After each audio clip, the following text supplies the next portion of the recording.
வணக்கம் நண்பர்களே. 1965ஆம் ஆண்டுல இங்கிலாந்தின் முன்னாள் பிரதமர் கிளமெண்ட் அட்லி இந்தியாவுக்கு வந்தபோது அப்போதைய மேற்கு வங்க ஆளுநர் பிபி சக்கரவர்த்தி அவர்கள் கிளமெண்ட் அட்லியிடம் ஒரு கேள்வியை முன் வச்சாரு.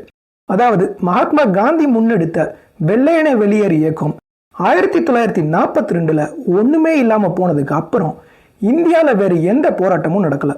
இந்தியாவை தொடர்ந்து ஆட்சி செய்வதற்கு ஏற்ற சூழ்நிலை இங்க இருந்த போதும் ஆங்கிலேயர்கள் ஏன் இந்தியாவை விட்டு போனாங்கன்னு கேள்வி எழுப்பினாரு அன்றைய மேற்கு வங்க ஆளுநர் பிபி சக்கரவர்த்தி அவர்கள்.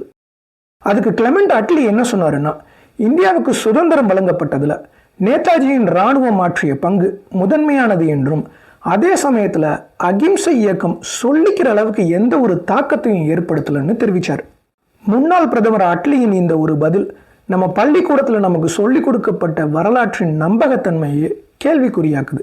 இந்திய சுதந்திரத்திற்கு அகிம்சை வழியில பாடுபட்ட மகாத்மா காந்தியை பற்றியும் காங்கிரஸ் கட்சியினர் முன்னிறுத்திய போராட்டத்தை பற்றியும் பள்ளிக்கூடங்கள்ல பக்கம் பக்கமா நிறைய படிச்சிருப்போம்.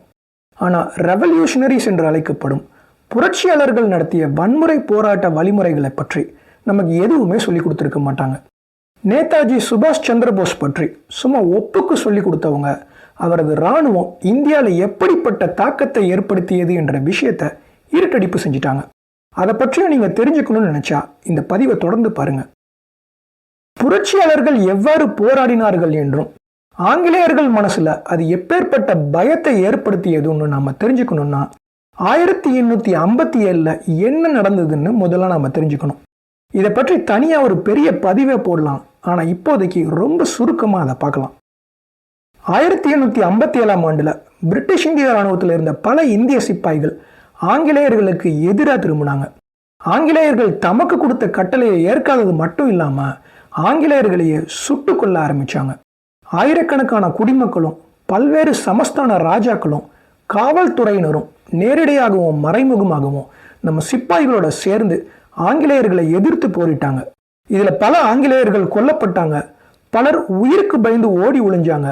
சிலர் தங்களோட உடைமைகளை எடுத்துக்கிட்டு கப்பலை நோக்கி ஓடினாங்க. சில இராணுவ ஜெனரல்கள் தோல்விக்கு பயந்து தற்கொலை பண்ணிக்கிட்டாங்க. கோட்டையில பதுக்கி வச்சிருக்கும் வெடிப்பொருட்கள் புரட்சியாளர்கள் கையில சிக்கக்கூடாதுன்னு வெடிப்பொருட்களை எல்லாம் வெள்ளைக்காரங்க கொளுத்தி விடவும் செஞ்சாங்க. இப்படி நடந்த ஒரு சில சம்பவங்களை பற்றி இப்ப பார்க்கலாம். இட்டாவா என்ற பகுதியில் இருந்த ஆலன் ஆலிவர் ஹியூம்ஸ் மற்றும் டேனியல் என்ற இரு ஆங்கிலேயர்கள் இந்திய புரட்சியாளர்களை சுட்டுக் கொள்ளுமாறு பிரிட்டிஷ் இந்திய சிப்பாய்களை கட்டளையிட சிப்பாய்கள் அதுக்கு ஒத்துழைக்க மறுத்தது மட்டும் இல்லாம டேனியலின் முகத்திலேயே சுட்டாங்க. இதை பார்த்த ஹியூம்ஸ் உயிருக்கு பயந்து ஓடி போனார். இதைத் தொடர்ந்து இட்டாவாவை பிடித்த இந்திய புரட்சிப்படை ஆங்கிலேய பெண்களும் குழந்தைகளும் அந்த ஊரை விட்டு போக உத்தரவிட ஒரு பெண்ணை போல ஆடை அணிந்து பெண்களோடு பெண்ணாக ஊரை விட்டு ஓடி போனவர் தான் இந்த ஹியூம். இதே ஆலன் ஆலிவர் ஹியூம் பின்னாட்களில் தொடங்கியதுதான் இன்றைய இந்திய தேசிய காங்கிரஸ் கட்சி.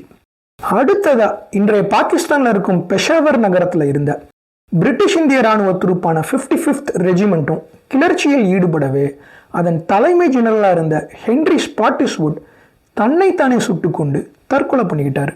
அடுத்ததா அவாத் பகுதியில் இருந்த புரட்சியாளர்களை சுட சொல்லி லெப்டினன்ட் அலெக்சாண்டர் கட்டளையிடவே பிரிட்டிஷ் இந்திய இராணுவ சிப்பாய்கள் அலெக்சாண்டர் பக்கம் துப்பாக்கியை திருப்பி அவரை சுட்டு கொன்னது மட்டும் இல்லாம அவரது உடலையே துண்டு துண்டை வெட்டி வீசினாங்க. இதே பாணியில Plunkett, Stuart, House, Pringle, Munro, Bridge, lieutenant Innes போன்ற பல ஆங்கிலேய இராணுவத்தினர் கொல்லப்பட்டாங்க. ஜூன் 30ஆம் தேதி கான்பூர்ல நடந்த தாக்குதல்ல அங்கிருந்த 1000 வெள்ளைக்காரர்கள்ல வெறும் 4 ஆண்களும் 125 பெண்களும் குழந்தைகளும் மட்டுமே உயிர் தப்புனாங்க. அடுத்ததா சீதாப்பூர் என்ற இடத்தை புரட்சியாளர்கள் நெருங்கவே அங்க கமிஷனரா இருந்த ஜான் விங்ஃபீல்ட் உயிருக்கு பயந்து பலம்பூர் ராஜா கிட்ட அடைக்கலம் தேடி ஓடினார். அடுத்ததா புரட்சியாளர்கள் ஆக்ராவை தாக்கவே அங்க லெப்டினன்ட் கவர்னரா இருந்த ஜான் ரசல் கால்வின் என்பவர் பிரிட்டிஷ் இந்திய துருப்புக்களை வச்சு புரட்சியாளர்களை எதிர்க்க நினைச்சாரு. ஆனா தங்கள் நாட்டு மக்களுக்கு எதிராக ஆயுதம் ஏந்த மாட்டோம்னு சிப்பாய்கள் சொல்லவே ரசல் கால்வின் செங்கோட்டைக்குள்ள ஓடி ஒளிஞ்சுக்கிட்டாரு. உதவிக்கு ஆங்கிலேய துருப்புக்களை அனுப்புமாறு தகவலும் அனுப்புனார். ஆனா இந்தியர்கள் ஆக்ராவை கைப்பற்றிய காரணத்தினால உதவிக்கு எந்த ஆங்கிலேய துருப்புக்களையும் அனுப்ப முடியாதுன்னு பதில் வந்தது. கோட்டைக்குள்ளேயே இருந்து போன ரசல் கால்வினின் உடலையும் வெளியில எடுத்துட்டு வர முடியாத காரணத்தினால அவரது உடலையும் செங்கோட்டைக்குள்ளேயே வச்சு புதைச்சிட்டாங்க. அதோட படம் இங்க இருக்கு. இன்னைக்கு ஆக்ரால இருக்கும் செங்கோட்டைக்கு போனா ரசல் கால்வினின் கல்லறையை உங்களால பார்க்க முடியும். இந்த மாதிரி ஏகப்பட்ட சம்பவங்கள் இருக்கு. அதெல்லாம் சொன்னா இங்க நேரம் பத்தாது. அப்படியே டெல்லி, மீரூட், ஜான்சி, கான்பூர், லக்னோன்னு ஒவ்வொரு ஊரா ஆங்கிலேயர்களின் கையை விட்டு போக ஆரம்பிச்சது. அன்னைக்கு மட்டும் ஒட்டுமொத்த இந்தியாவும் ஆங்கிலேயர்களுக்கு எதிராக போராடி இருந்தா, ஒன்று இல்லை 9 இங்கிலாந்து சேர்ந்து வந்திருந்தா கூட ஆங்கிலேயர்களை இந்தியாவை விட்டு நிரந்தரமாக துரத்தி இருக்கலாம். ஆனால் விதி அவங்களுக்கு சாதகமாக முடிஞ்சுது. ஒரு வழியா முதல் இந்திய சுதந்திர போற ஆங்கிலேயர்கள் கட்டுக்குள் கொண்டு வந்திருந்தாலும் 1857 நிகழ்வுகள் ஆங்கிலேயர்களோட மனசுல ஒரு கொடுங்கனவா பதிவாயிடுச்சு. இதே மாதிரி எங்க திரும்ப நடந்துருமோ என்ற அச்சம் ஆங்கிலேயர்களுக்கு கடைசி வரைக்கும் இருந்துச்சு. இதனாலதான் பல புரட்சியாளர்களை தூக்குல போட்டாங்க, பலரை அந்தமான்ல இருக்கும் சிறைச்சாலையில அடைச்சாங்க. ஆனா பாருங்க, காங்கிரஸ் கட்சியை சேர்ந்த ஒரே ஒருத்தரை கூட அந்தமான் சிறையில ஆங்கிலேயர்கள் அடைக்கல. அது ஏன்னு நீங்களே கொஞ்சம் யோசிச்சு பார்த்தா உங்களுக்கே பதில் கிடைக்கும். இதுலேருந்து நமக்கு என்ன தெரியுதுன்னா, இந்தியாவை ஆட்சி பண்ணணும்னா இந்திய சிப்பாய்களின் ஒத்துழைப்பு ஆங்கிலேயர்களுக்கு ரொம்ப முக்கியம். புரட்சியாளர்களை சிப்பாய்களை வச்சு கட்டுப்படுத்தலாம், ஆனால் சிப்பாய்களே ஆங்கிலேயர்களுக்கு எதிராக திரும்பினா அவங்களுக்கு சங்கு தான். இந்த இடத்துல கொஞ்சம் யோசிச்சு பாருங்க, புரட்சியாளர்கள் கிட்டேருந்து உயிருக்கு பயந்து தப்பி ஓடிய ஹியூம்ஸ் எதுக்கு காங்கிரஸ் கட்சி தொடங்கணும்? இதை நம்ம வீட்டில் இருக்கும் ப்ரெஷர் குக்கரை உதாரணமாக எடுத்துக்கிட்டு பார்த்தா விஷயம் சுலபமாக புரியும். இந்த ப்ரெஷர் குக்கரில் அழுத்தம் ரொம்ப அதிகமானால் அது வெடித்து சுற்றி இருக்கிற நமக்கு பாதிப்பை ஏற்படுத்தும். இதை தடுக்கத்தான் குக்கரில் சேஃப்டி வால்வ்னு ஒன்று பொருத்தி இருப்பாங்க. அதாவது அழுத்தம் அதிகமானால் சேஃப்டி வால்வ் வழியாக அழுத்தம் சமநிலைப்படுத்தப்படும். இதனால் குக்கர் பக்கத்தில் இருக்கும் நமக்கும் ஒன்றும் ஆகாது.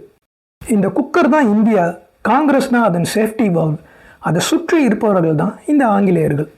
அந்நியர்களின் அக்கிரமத்தை கண்டு இந்தியர்கள் தம்மை நோக்கி பொங்கி எழுந்தா தன் மீதான எதிர்ப்பை தனக்கு அச்சுறுத்தல் இல்லாத வகையில் இந்தியர்கள் வெளிப்படுத்தணும் என்ற எண்ணத்தில் ஆங்கிலேயர்களால் தொடங்கப்பட்டது தான் இந்திய தேசிய காங்கிரஸ் கட்சி.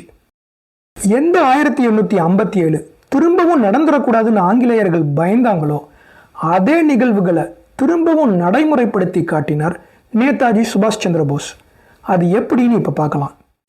துவக்கத்தில் காங்கிரஸ் கட்சியில் நேதாஜி இருந்திருந்தாலும் மகாத்மா காந்தியின் கொள்கையும் நேதாஜியின் கொள்கையும் முற்றிலும் முரணாக இருந்தது. சுதந்திரத்தை கேட்டு பெறணும்னு காந்தி நினைச்ச வேளையில சுதந்திரத்தை அடிச்சு புடுங்கணும்னு நினைச்சாரு நேதாஜி. இதனால காந்தியின் அகிம்சை கொள்கை தனக்கு ஒத்து வராதுன்னு காங்கிரஸ் கட்சியை விட்டு வெளியே வந்தாரு நேதாஜி. இந்த நேரத்தில் ஹிட்லரின் ஜெர்மனியும் ஜப்பானும் ஆங்கிலேயர்களுக்கு எதிராக போர் செஞ்சுக்கிட்டு இருந்தாங்க. வெறும் 35,000 துருப்புக்களை கொண்ட ஜப்பானியர்கள் 85,000 துருப்புக்களை கொண்ட ஆங்கிலேய படையை தோற்கடித்து சிங்கப்பூரை பிடிச்சாங்க. ஜப்பானியர்களிடம் சிக்கிய 80,000க்கும் மேற்பட்ட சிப்பாய்களில் 45,000 சிப்பாய்கள் இந்தியாவை சேர்ந்தவங்க. இவர்களை வச்சு இந்திய தேசிய இராணுவத்தை உருவாக்கி சோர்ந்து போயிருந்த சிப்பாய்களுக்கு தன்னுடைய அனல் பறக்கும் பேச்சுத்திறன் மூலமாக உத்வேகத்தை கொடுத்து இந்தியாவை நோக்கி ஆங்கிலேயர்களுக்கு எதிராக படையெடுக்க வச்சாரு நேதாஜி. ஜப்பானியர்களுக்கும் இது சாதகமாக தான் இருந்தது. ஏன்னா நேதாஜி படை எதிர்த்தது பிரிட்டிஷ் இந்தியாவை. அதாவது இந்தியர்களை கொண்டு இந்தியர்களை எதிர்ப்பது என்பது ஜப்பானியர்களுக்கு கசக்குமா என்ன? ஆனால் நேதாஜியோட கணக்கு வேற மாதிரி இருந்தது. அதாவது தன்னோட படை எதிர்க்கிறது ஆங்கிலேயர்களை தானே ஒழிய இந்தியர்களை இல்லை. தான் படையெடுத்து வர்றது இந்தியாவுக்கு சுதந்திரம் வாங்கி கொடுக்கதான்னு இந்தியாவில் இருக்கும் இந்தியர்களும் இந்திய சிப்பாய்களும் நினைச்சா திரும்பவும் ஒரு 1857 ஏற்படுத்த முடியும் என்பது நேதாஜியின் கணக்காக இருந்தது. இந்த நேரத்தில் இந்தியாவில் இருந்த ஆங்கிலேய சிப்பாய்களின் எண்ணிக்கை வெறும் 40,000 மட்டும்தான். ஆனால் பிரிட்டிஷ் இந்திய இராணுவத்தில் இருந்த இந்திய சிப்பாய்களின் எண்ணிக்கை 25 லட்சம். இந்த 25 லட்சம் சிப்பாய்களை ஆங்கிலேயர்களுக்கு எதிராக திருப்பினாலே போதும், சுதந்திரம் நமக்கு நிச்சயம் என்பதுதான் நேதாஜியின் கணக்கு. ஆனால் 1944 இம்பாலில் நடந்த யுத்தத்தில் ஐஎன்ஏ இராணுவம் பிரிட்டிஷ் இந்திய இராணுவத்தால் தோற்கடிக்கப்பட்டு பல ஐஎன்ஏ சிப்பாய்கள் கைது செய்யப்பட்டாங்க. ஒரு வழியா இந்த முறையும் கிளர்ச்சியை கட்டுப்படுத்திட்டோங்கிற நினைப்புல இருந்த ஆங்கிலேயர்கள் 1857 புரட்சியாளர்களை தண்டித்த மாதிரியே இந்த முறையும் தண்டிக்க நினைச்சாங்க. ஐஎன்ஏ இராணுவ தளபதிகளான இந்த மூவரையும் திறந்த வெளியில மக்கள் பார்க்கும் விதத்துல விசாரிக்க முடிவெடுத்தது ஆங்கிலேய அரசு. இதை பார்ப்பதன் மூலம் மக்கள் மனசுல ஒரு பயம் ஏற்படும், அதனால திரும்பவும் தன்னை எதிர்த்து நிற்க மாட்டாங்கன்னு நினைத்தது ஆங்கிலேய அரசு. ஆனால் இது ஆங்கிலேயர்களுக்கே பேக் ஃபயர் ஆயிடுச்சு. மக்கள் மட்டும் இல்லாமல் கடற்படை மற்றும் விமானப்படையில் இருந்த இந்திய வீரர்களும் கொதித்தெழுந்து போர்க்கொடி தூக்க ஆரம்பிச்சாங்க. கராச்சி முதல் மும்பை வரையிலும் விசாகப்பட்டினம் முதல் கொல்கத்தா வரையிலும் இருந்த 56 போர்க்கப்பல்களில் இருந்த 10,000த்திற்கும் மேற்பட்ட இந்திய சிப்பாய்கள் ஆங்கிலேயர்களுக்கு ஒத்துழைக்க மறுத்தாங்க. கல்கத்தா, ஜபல்பூர் உட்பட பல இடங்களில் இருந்த விமானப்படை வீரர்களும் காவல்துறையினரும் ஆங்கிலேயர்களுக்கு எதிராக அவர்களோட கட்டளைகளுக்கு கீழ்ப்படிய மறுத்தாங்க. இந்த முறை காங்கிரஸ் கட்சியின் துணையோட அந்த புரட்சியை கட்டுக்குள் கொண்டு வந்தாங்க. ஆனால் 1857 புரட்சியாளர்களுக்கு மரண தண்டனையும் அந்தமான் சிறைவாசமும் கொடுத்த மாதிரி இந்த முறை தண்டனை கொடுக்க முடியல. ஏன்னா அது நிலைமையை மேலும் மோசமாக்கும். இந்த பிஞ்சு போன சேஃப்டி வால்வ் இருந்தாலும் விளைவு விபரீதமாக இருக்கும் என்ற பயம்தான் அதுக்கு காரணம். திரும்பவும் 1857 ஆங்கிலேயர்களின் கண் முன்னாடி வந்து நின்னது. இந்திய சிப்பாய்கள் இல்லாமல் இந்தியாவை ஆட்சி பண்ண முடியாதுன்னு நல்லா தெரிஞ்சு வச்சிருந்த ஆங்கிலேயர்கள் இனி நாமவே போலன்னா இந்தியர்கள் நம்மை அடித்து விரட்டுவார்கள் என்ற யதார்த்தத்தை உணர்ந்து இந்தியாவை விட்டு கிளம்ப முடிவு செஞ்சது கிளமெண்ட் அட்லி தலைமையிலான ஆங்கிலேய அரசு. இதனால வேக வேகமாக 1946 காங்கிரஸ் தலைமையில் முஸ்லீம் லீக் கட்சியினரும் கூடிய இடைக்கால அரசை அமைத்து 1947 அவசரமாக இந்தியாவை விட்டு வெளியேறியது ஆங்கிலேய அரசு. நம்ம பாடப்புத்தகத்தில் புரட்சியாளர்கள் நடத்திய போராட்டங்கள் பற்றி இருட்டடிப்பு செஞ்சது மட்டும் இல்லாமல் நேதாஜியின் படையில் இருந்த எவரையும் இந்திய இராணுவத்தில் சேர்த்துக்கொள்ள காங்கிரஸ் அரசு அனுமதிக்கல. நேதாஜியின் விருப்பப்படி 1945 இந்திய தேசிய இராணுவத்தின் நினைவா ஒரு போர் சின்னத்தை சிங்கப்பூரில் நிறுவனாங்க. அடுத்த ஒரு மாதத்தில் சிங்கப்பூரை ஆங்கிலேயர்கள் மீண்டும் கைப்பற்றவே நேதாஜி அமைத்த நினைவு சின்னத்தை அகற்ற கட்டளையிட்டாரு மவுண்ட் பேட்டன். பின்னர் அதே இடத்துல 1995 இந்திய தேசிய இராணுவத்தின் நினைவா மீண்டும் ஒரு போர் சின்னத்தை எழுப்பியது சிங்கப்பூர் அரசு.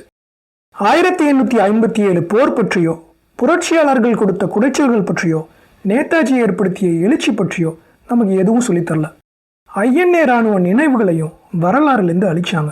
அப்போ அவர்களுடைய நோக்கம் என்னவா இருக்கும்னு நீங்களே கொஞ்சம் யோசிச்சு பாருங்க. இந்திய சுதந்திரத்திற்கு மகாத்மா காந்தி காரணமா இல்லை நேதாஜி போன்ற புரட்சியாளர்கள் காரணமானு நீங்களே முடிவு பண்ணுங்க. ஆனால் மகாத்மா காந்தியை பற்றி நிறைய தெரிந்த உங்களுக்கு இந்திய சுதந்திர போராட்டத்தின் மற்றொரு முகமும் தெரியணும்னு நான் எடுத்த முயற்சி தான் இந்த பதிவு. இது பிடிச்சிருந்தா என்ன பண்ணணும்னு உங்களுக்கே நல்லா தெரியும். இணைந்திருந்ததுக்கு நன்றி.